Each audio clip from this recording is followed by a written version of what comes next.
Hello, folks. Welcome to Dr. Politica Show. And actually, my name is Peter Ogutu, and today we are here to discuss what happened yesterday. Regarding Gachagua's impeachment, I've always been saying that was not a fair one. And actually, Gachagua was just forcefully removed from office, from power, by his then boss, William Samoei Ruto. And now the truth is revealing itself. Why am I saying so? The Court of Appeals ruling has thrown the impeachment process into chaos. Rigathi Gachagua had a win yesterday. The court overturned Deputy Chief Justice Philomena Mwilu's decision to appoint a three-judge bench, stating that only Chief Justice has that power. Now, let me take you back to last year when Rigathi Gachagua still was William Samoei Ruto's buddy. Gachagua once talked ill about Philomena Mwilu. Actually said that Philomena Mwilu was meeting Uhuru Kenyatta in an hotel, and Philomena Mwilu was being used by Uhuru Kenyatta to settle political scores in Kenya during Uhuru's tenure.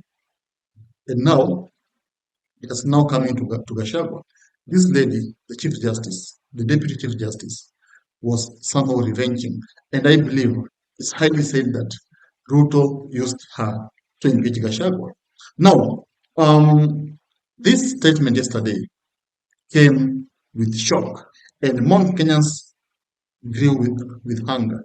In fact, this ruling intensified political tension in Mount Kenya, where many leaders and voters feel that Gachagua was unfairly targeted. It is true.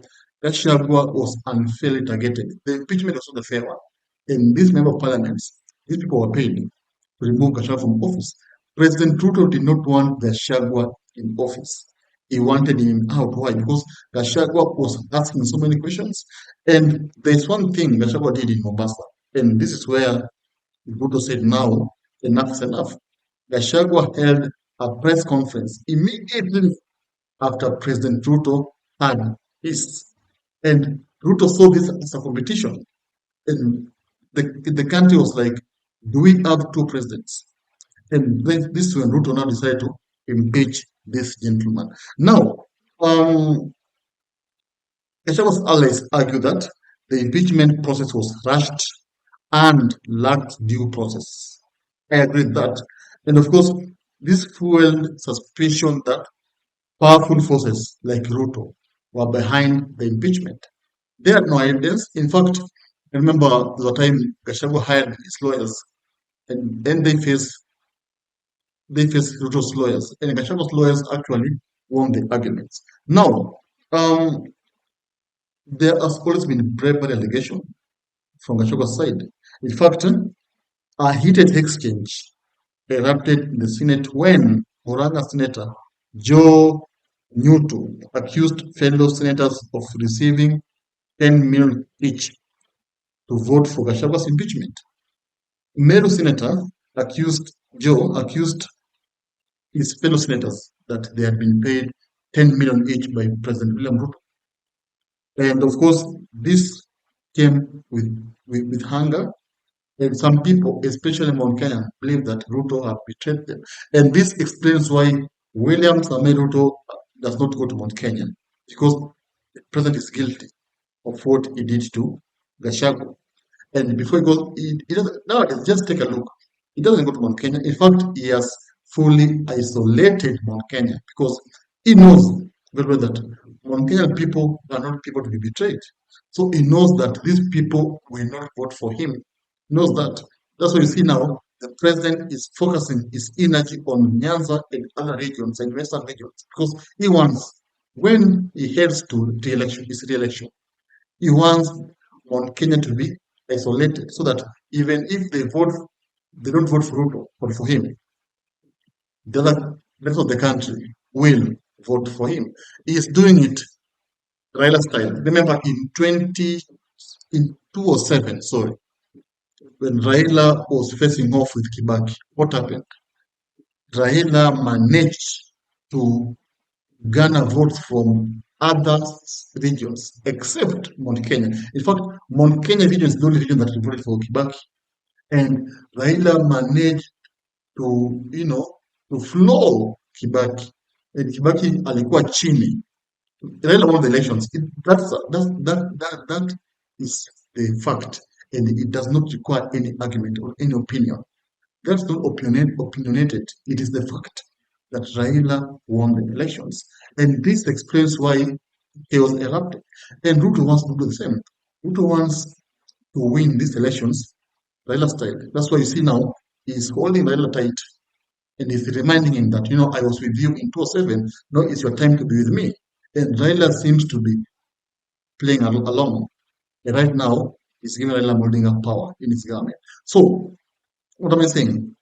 These elections, it's going to get hotter, and I believe Mount Kenya people will be isolated by Ruto, and we are seeing the signs. So, what next? Of course, Chief Justice Koome must now appoint a new panel to hear the case within 14 days. So, the impeachment case will be heard within 15 days. So, this takes me to the question: thing will happen. If at all this case, the Gachagua wins this case, will he go back to be the deputy president? Yes, he can do that. But now he will go back to be the deputy president, but will they be friends with Ruto? No. But he can't be the deputy president. He can finish his term. Ruto, if the case weighs in on Ruto, I think Gachagua will be the deputy president, but Ruto will have to wait till 2027 for him to choose maybe a different deputy president. But Ruto is very clever. If he sees that Gachagua is working, if he sees that Mount Kenya people will come back to him, he will still, have Gachagua as his running mate in 2027. So it is in politics, never say never, because things change every day. And the French, they are no permanent friends or enemies. It's all about, interest or mutual benefits. So these parties can still work together. And that's what we are seeing in this, in this scenario. Tell me in the comment section, do you really think that Gachagua will still be the deputy president? Do you think Kindiki is in office illegally? Tell me and comment on Dr. Politica Show.